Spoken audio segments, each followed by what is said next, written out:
हम सबके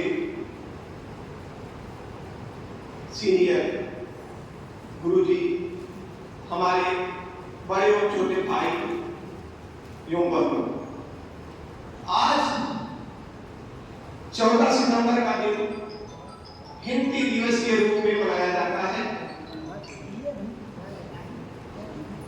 हम इस पर कहना चाहेंगे, हिंदी हिंदू हिंदुस्तान, हिंदी हिंदू हिंदुस्तान, यह है भारत की पहचान। हिंदी हिंदू हिंदुस्तान, यह है भारत की पहचान।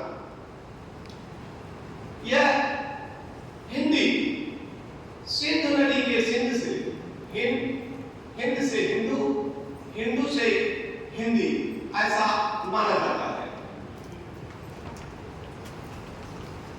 14 सितंबर हिंदी दिवस मनाए जाने का उद्देश्य था कि हिंदी का प्रचार प्रसार होए।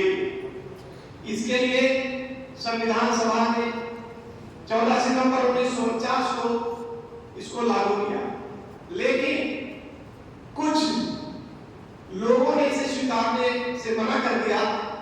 इसमें कुछ विवाद हुआ, जिसके कारण यह 14 सितंबर 1953 से पूर्ण रूप में लागू हुई। तब से हम हर वर्ष 14 सितंबर हिंदी दिवस के रूप में मनाते हैं। यह हिंदी हमारे देश की ही नहीं, अभी विश्व प्रसिद्ध भाषा हो गई है, जो 10 जनवरी को हर वर्ष विश्व हिंदी दिवस के रूप में मनाई जाती है।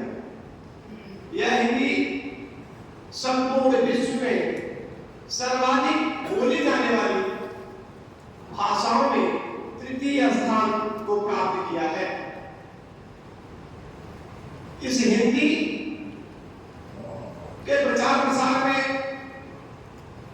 बाबू भारती हरिश्चंद्र जी ने 1850 में पैदा होने के बाद 1885 तक जो इनका 35 वर्षों का साहित्यिक योगदान रहा है, उसमें इन्होंने हिंदी का भरपूर प्रचार प्रसार किया। जैसा कि उन्होंने कहा भी है कि निज भाषा उन्नति है, सब उन्नति को मूल। निज भाषा उन्नति है, सब उन्नति को मूल। बिन निज भाषा ज्ञान के मिटे नहीं को सूल। फिर इन्होंने अंग्रेजी को ध्यान में रखते हुए कहा, अंग्रेजी पढ़ के जगत सर्वगुण हो नवीन। अंग्रेजी पढ़ के जगत सर्वगुण हो नवीन। और निज भाषा ज्ञान बिन रहत हीन के हीन। इस तरह से हमारे हिंदी भाषा को हमारे कवियों ने भी इसका प्रचार प्रसार किया। इस हिंदी दिवस के को ध्यान में रखते हुए हमने भी अपनी एक कविता की रचना की है, जिसे हम आप लोगों को सुनाना चाह रहे हैं। इसे आप ध्यान से सुनिए, यदि उसमें कोई त्रुटि होगी तो हमें क्षमा करिएगा। जन जन पे है भारी मेरी भाषा हिंदी यारों, जन कन्याकुमारी तक की भाषा यारों।